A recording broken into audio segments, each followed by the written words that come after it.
Welcome to the Investor Fuel Real Estate Investing Show, where I interview the nation's top real estate entrepreneurs, industry leaders, and other amazing entrepreneurs to help educate and inspire you to take your business and your life to the next level. My goal is to add tremendous value to you during every single episode of this show. If you get value, I'd love it if you subscribe on your favorite podcast player, subscribe on YouTube, and my very favorite, please share this with your community so we can impact even more entrepreneurs. Let's start today's show. Hey, everybody. Welcome back to the show. Today, I'm here with my good buddy, Michael Pinter, and we're going to be talking about investing in New York. And even if you don't invest in New York, I think you're going to have a new appreciation for your own market when we talk about how difficult things are in New York. And I think, some of the lessons in here, again, even if you're not a New York real estate investor, will be just how to work through kind of challenging issues, because some markets are more challenging than others. So, Michael, great to see you, bud. Good to see you too. Yeah. I haven't seen you for like a week since we had Investor Fuel. I know. We were just there. How long did you stay to ski for? Well, we went to Park City. There's probably about 25 people that went, like with families and stuff, that went to Park City afterwards for the ski portion. But of course, I skied for the first time. I took my first lesson at Wednesday. I got a 3-hour lesson. It was supposed to be a group lesson, but I was the only one there, so I got like a private lesson. Oh, that's right. First time I was ever on skis. I loved it. It was great. Yeah, we were there for a few days, and of course, as you know, at time of recording this, I had had ankle surgery recently with some screws put in my ankle, so I was not skiing. We were just meeting everybody at the bar afterwards, or the restaurants afterwards. So, yeah. But it was great. It was beautiful. I thought Salt Lake City was really nice. Yeah, it was a great event. So Michael, you've been a part of the Mastermind for a long time now. We've been friends for a long time, and I always hear your challenge. Everybody always hears your challenges of New York and how complex it is. But I know there's some good parts about it too, because there's less competition there, because the average investor is not going to put up with that stuff, but you do. But maybe tell us your background of kind of how you got started in real estate investing again. Sure. So when I got out of school, I majored in engineering, and I was in a joint program with my school and like Columbia, and one course sort of got screwed up, and I said I'll take it later, and then I ended up working as a stockbroker for a few years, and then that ended up being very lucrative. I made a lot of money, but it was a nightmare after a while, because I was working for a place that wasn't so great. We were taking companies public that had no business. And then eventually I found myself in the mortgage business for 17 years at the same company. So from 1997 to 2013 at the same company. Company's still around. And while I was in the mortgage business in the great years before 2008, you can get loans for anybody get a loan for anything. So I started dabbling in real estate. I bought a few properties. I flipped a few properties. And then when things got nasty in 2009, 2010, I realized I really don't want to be in the mortgage business anymore. I should have left then, but I stayed another 3 years. And then in 2013, I started full-time going into real estate. I had a partner who had been working with me in the mortgage company, and we were just gut renovating. We were just buying at auction, foreclosure auctions in my county, and from bank-owned and some bank-owned properties, and gut renovating every house. And we did that for like 4 years. And then at some point, I realized that, and I would see people talking about marketing. I didn't even understand what that meant. Like, I didn't know what the concept was. And wholesaling, right. I didn't know what wholesaling was. I thought wholesaling was like, I thought wholesalers were like knuckle dragging Neanderthals who just try to come in and make a few $1,000s. But I was a flipper. I wanted to be Tariq El-Moussa from Flip or Flop, and I was the guy that was providing all the value. But in 2017, I actually spoke to Brad Chandler, and Brad Chandler was like, you got to start marketing direct to seller so you can buy things cheap enough to either wholesale them or do other things with them. And in 2017, I started marketing direct to seller, and it's been a great ride since then, and found Investor Fuel. What year did you guys start? We started in 2017. Yeah, so I think I came to your third meeting, and that was really life-changing for me, because first of all, as we're going to talk about later, I found out that all these things that I assumed were everywhere that were in New York were not everywhere. And I think I got up on stage the first time and I said, how can you help me with dealing with attorneys? And it takes so long. And everybody looked at me like I was from outer space. But also, it allowed me to make a lot of good friends like you, and people that I really depend on when things get messy. to get help from, either through the Facebook group or calling people up direct. I made so many friends from the group, and it's a very, very lonely business if you don't have that kind of support. Right Yeah. before COVID, I also broke up with my partner, and I broke up with my partner in very large part due to sitting next to somebody at Investor Fuel who explained to me that that was what was necessary, and it absolutely was, thank God. Mm. And now, even without a partner, just having Investor Fuel is very, very helpful for too many things to even talk about in this time. Yeah, I appreciate that. So what are some of the complications with New York? I mean, it's a different animal. I mean, you hear, well, without getting too political. I mean, I think we know that generally blue states, big blue states, I mean, California and New York are some of the most complicated states to be a real estate investor in. But just what are some of the challenges that you face in New York, that having been in Investor Fuel for many, many years now, and knowing that other people don't have to deal with, like, what's some of the junk that you have to deal with that Sure. others would be surprised by? So I think New York is the only state that these things apply to, right? Like I think in California, even you can buy a house in a week, you can get title in a few days. It's much quicker. So a couple of things in New York. In New York, a real estate transaction does not take place between a buyer and a seller like it does in all 49 states. It takes place between a seller's attorney who generates the contract and a buyer's attorney who negotiates the contract. Obviously, they're in touch with the seller and the buyer, but when I agree with the seller on a price, the next step is he has to get represented by an attorney who's going to prepare the contract. That's number one, and obviously that takes time. Deals once in a while die because of the attorney, Yeah. and it complicates the whole process, right? I'm never leaving a seller appointment with a contract. That's number one.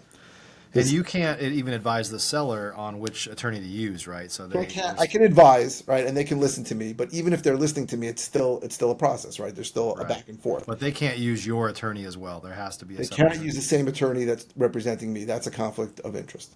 Yeah. So they have to get an attorney, or it could be one that I recommended, but it still an attorney has to generate that contract. It's not coming from me. Yeah. That's number one. Number two, standard earnest money deposit, the money that comes at contract, is 10% of the purchase price. So I know in many states that's a de minimis amount. It could be $100, it could be $200. It doesn't even have to be given in most places. In New York, standard is 10%. Now I can negotiate that down, but it's rare I'll get it below $5,000. And the contract is not deemed as binding until that deposit is in the seller's attorney's account. So it's not like I can't not send it or hope I send it, or it's not a valid contract until it happens. So it's happened when I've sold properties that someone has given me a check and the check bounced, right? He wrote it on the wrong account or something, some honest mistake. I could have gotten out of that contract with no problems if once that check bounced. So the deposit has to go there. The second thing, and You got a lot of money tied up in EMD.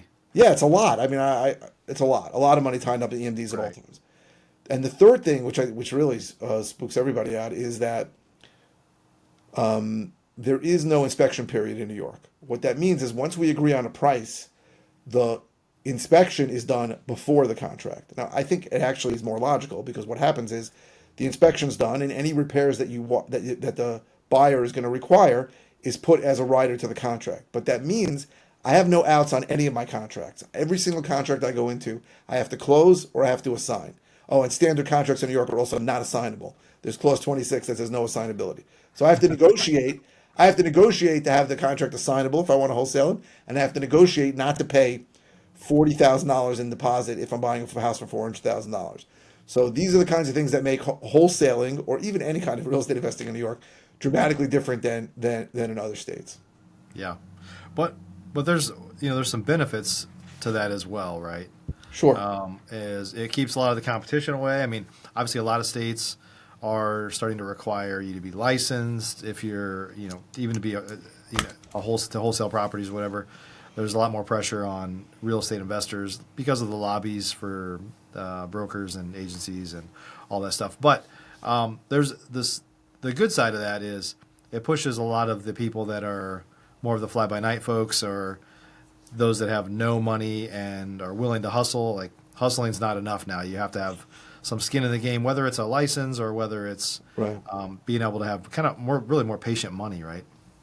Sure. So I think there's three really big benefits to New York that you can decide on your own whether they outweigh the negatives. But Right. the first is very little competition. So I operate in Long Island. It's two counties in Long Island. We're New York City suburbs, Nassau and Suffolk County. It's about 3 million people. The amount of investors in that area of 3 million people that market direct to sellers consistently, I can count on 1 to 2 hands. So obviously, much less competition than other places where it's very easy to get into. Yeah. The second thing is just like I can't get into contract so easily, the seller cannot get out of contract. So I would say I have close to 0% contract fall through. If a seller changes his mind and says, you know what, I don't want to sell it to you, or I want more money, I usually just tell them, just call your attorney, right? And they always have an attorney. And then they call me back and say, when can we close? Because in New York, if a seller doesn't want to perform, I can file a list pendants on them, which means they'll never sell it to anybody else. It's the same as if they were in a foreclosure with a Right. bank. And I can sue them for specific performance, which means, and I'll win. So I'll get the full amount of the property. So there's no contract fall through. So that's a good thing. And the third thing that's good is that most of the assignment fees are higher than I think a lot of other parts of the country. I average close to $40,000 on assignment fees, but it's because the prices of the price of real estate in general is higher than other places. So those are good things. For some Yeah. people, they say it would outweigh the bad things, and I'm sure many people would say that it wouldn't, because a lot of people want the ability to get out of that contract during the inspection period, and they don't want to be writing $20,000, $30,000 checks when they go to contract. Right. So, and I know there's some. Let's talk about kind of rehabbing if you go that route, because there's a lot of complications with that too. There tends to be more permitting, longer periods to do everything. So let's talk about kind of some of the challenges with exit strategies that you have to deal with, and maybe why you rehab at all because of those complexities. Obviously, typically it's to make more money, but just talk about like how those all feed into your decisions. So there's a lot of different building departments, a lot of different municipalities. Some are significantly easier than others. There are some that are, I think, the most difficult in the country. It is complicated, and sometimes it takes a very, very long time to get something approved. So I'm waiting now on something that I applied 4 months ago, and I still don't have approval on it. I don't even have an answer on it, and that's not uncommon. So you have to sort of take that into account on a lot of the times you're going to rehab, or in this case, I'm trying to build something new, but still, it's the same thing. Building permitting Right. is You got to build those holding costs. They told me when I brought it in 16 weeks, I thought they were lying, and it's been about Yeah. 16 weeks. So yeah, it does make things complicated. So for the first 4 years, really, I was gut renovating everything, and when I had that conversation with Brad Chandler, what I realized is that the two parts of the business I really don't like are dealing with contractors and dealing with building departments. Mm-hmm. So I sort of set my mind on getting to as little construction as possible, and I would love to get to zero construction. I don't think I'll ever get there. So I just finished a $70,000 rehab on a property that I wanted to wholesale, and it just didn't work out. So I ended up closing on it, and I'm going to do great on it, and I'm going to probably make more money. Of course, I definitely will make more money than if I would have wholesaled it. But it took a while, and you have to take into account all these complications about dealing with building departments for sure. Yeah. So when you wholesale these deals to other rehabbers, I mean, it sounds like it's a relatively small. Like you said, you could count the number of investors on in your market there on a hand or two. So are there very specific people that are just buying from wholesalers that are doing all the rehabs and willing to take that on, or there's are a you lot selling to there's a kind lot of of there's a lot of newbies sometimes that are willing to take that on and they don't really know what they're getting into? Not that you want that for them, but there's a lot of experienced rehabbers. There are guys who buy from just relationships. There are guys who have a lot of connections. There's one guy who built up a whole business. He was working as an expediter to move permits through quickly, and he ended up buying a lot of properties. There's plenty of rehabbers, no shortage of them. There's not a lot of people who market direct to sellers. Right? I think a lot of these rehabbers do not want to be at least most of the ones that I know look at the concept of marketing as something that is completely foreign to them. They don't understand it. And that's exactly how I looked at it for the first 4 years. I didn't really get it. Yeah. If I didn't really embrace investor fuel or talk to Brad Chandler and learn about marketing, I would look at it also as something that was like beneath me, right? I'm a house flipper. I'm a value creator. The idea that I'm going to send out mail and have people call me and yell at me to take me off their lists is seem crazy. But I realize now that that's the only way to get most deals at a low enough price to make decent money on. Just market directly to seller, yeah. Yeah. So, and then it also creates opportunities for guys like you, because if anybody's listening to this and they're like, I really want to get started, but I know it's difficult. I mean, you JV with people to help them kind of learn some of the lessons that you learned and find ways to work with them as well, right? Sure, I JV a lot of deals, right? Because of the reasons that I told you. A lot of people they'll come across a deal.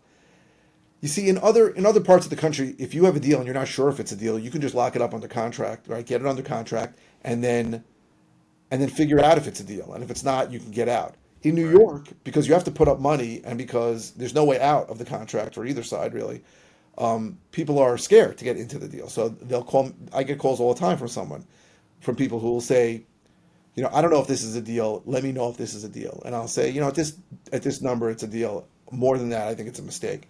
And then they don't have, and then there might still be a $20,000 deposit or $30,000 deposit that they don't have. They're gonna want me to put up. So I JV all the time.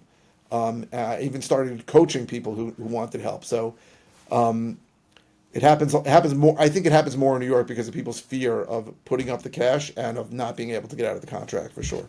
Right. It's complicated. Yeah.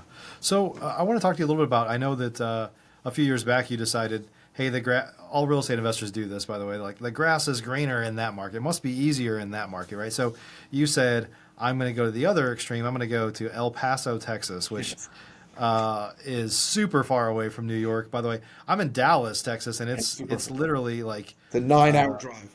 Yeah, it's literally like I looked before. The distance from Dallas to El Paso is about the same distance from Dallas to Chicago, which is crazy.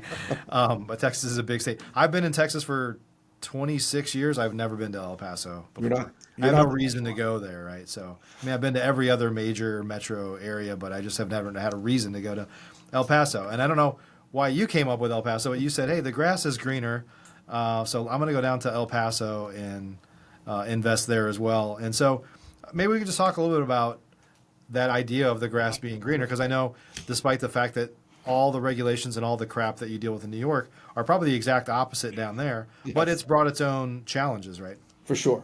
So let me tell you why I chose El Paso.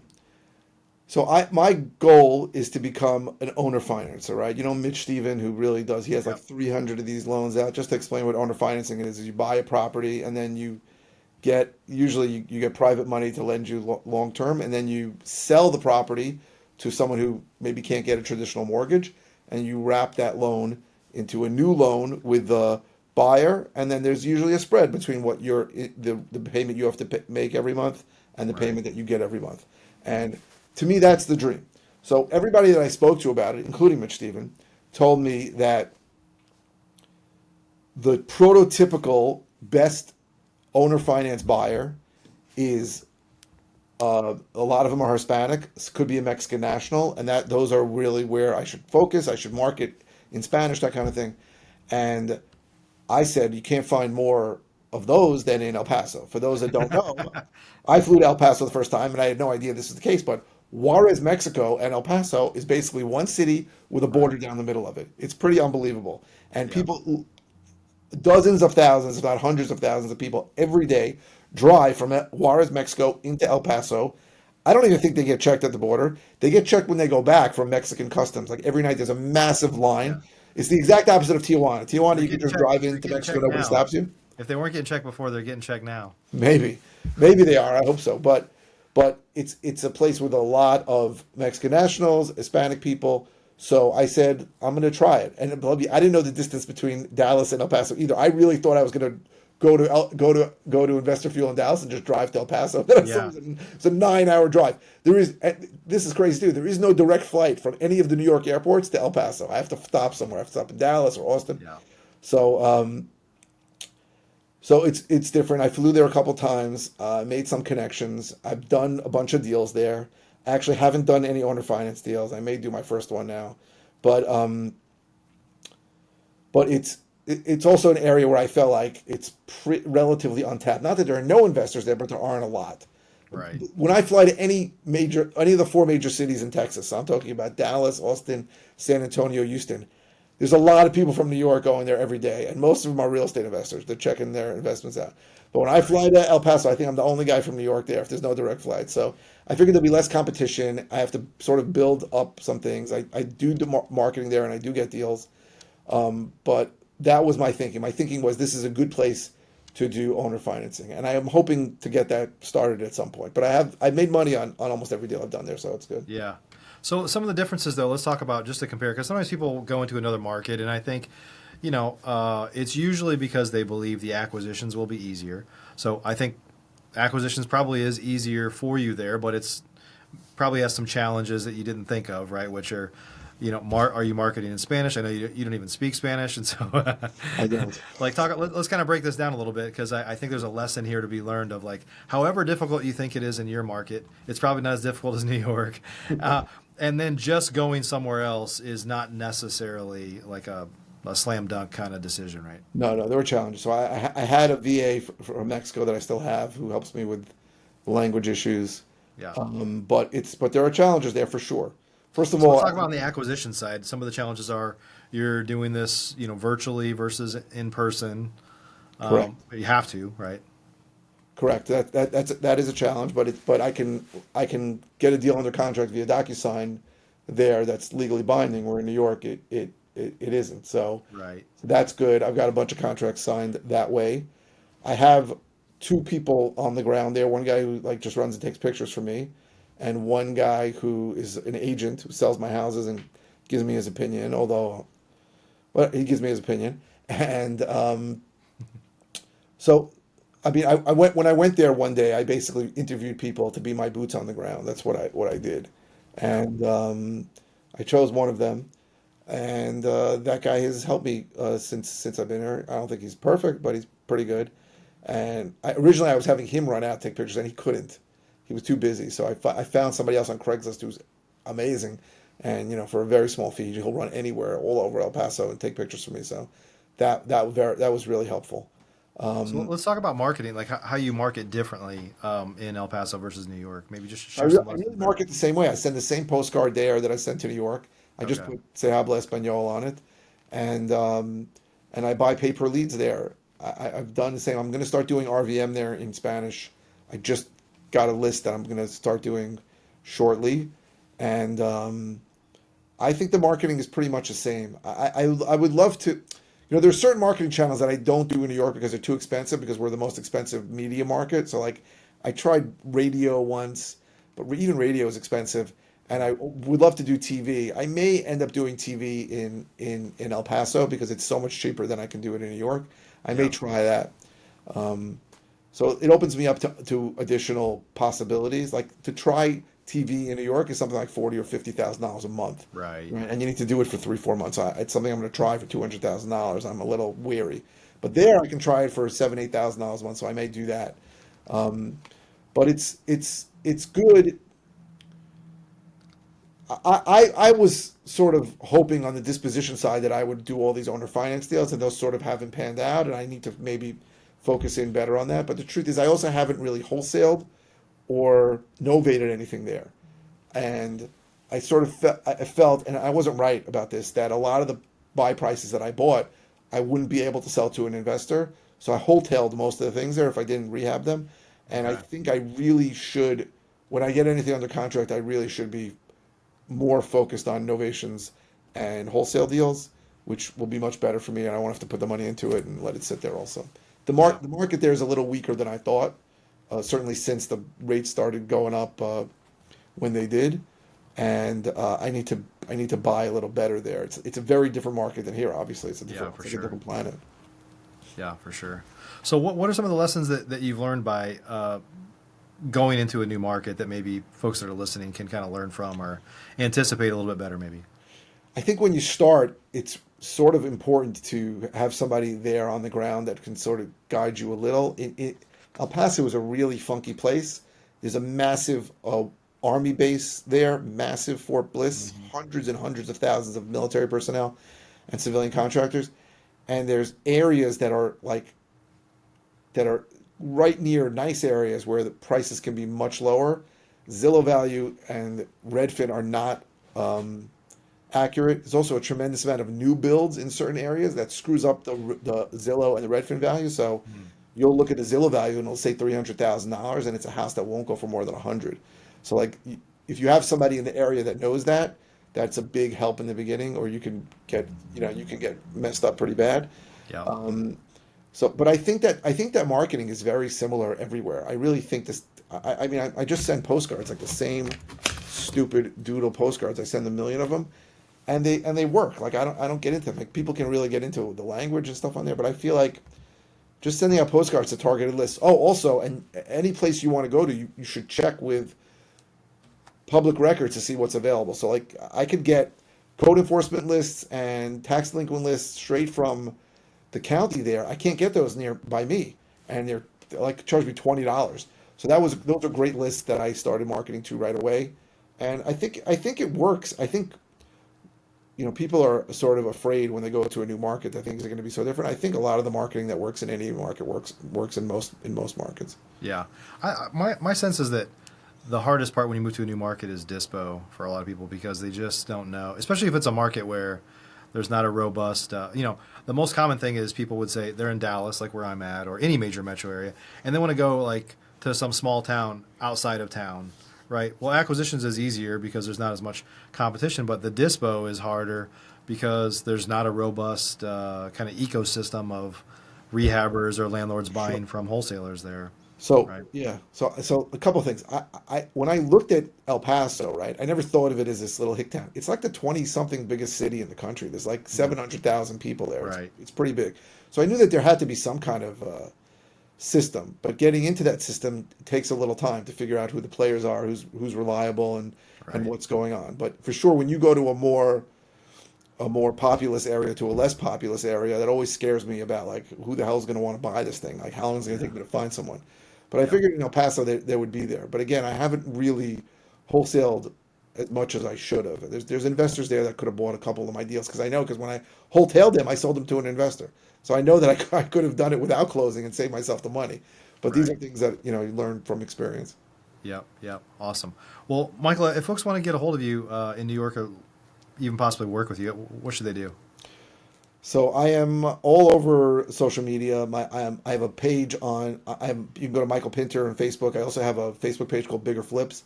I have a YouTube channel called Bigger Flips, and I think on all those things, my office number is on. I post that on the post, so I'm very easily reachable.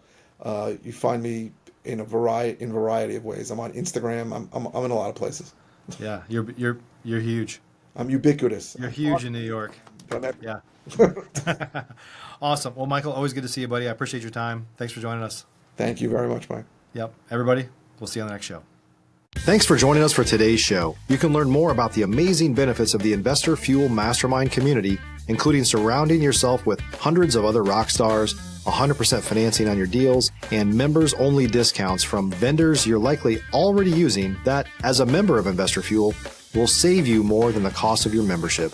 Visit investorfuel.com to learn more. You can also check out the show's notes for access to free resources, how to get access to world-class lead generation, and even how to work with me directly one-on-one.